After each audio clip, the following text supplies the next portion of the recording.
आज का वोट जो है वो 26वीं तरमीम के खिलाफ मुनीर काकर उसका बैनर को देना आप तमाम दोस्तों पे जो आइन की बरदस्त कानून को चलाने की यकीन रखें, आप पे फर्ज है।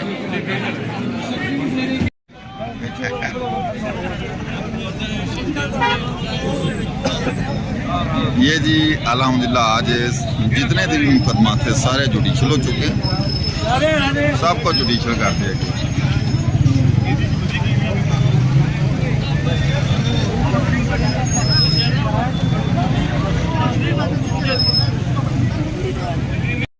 जी अस्सलाम वालेकुम नाजरीन मैं हूं मोहम्मद सईद खान सदोजी और अब मेरा YouTube channel Islamabad news Urdu देख रहे हैं।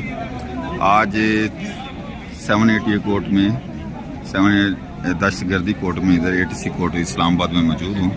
तो यहाँ पे तकरीबन 550 के राउंड अबाउट लोगों को जो शनाख्त परेड के लिए वर्कर गए हुए थे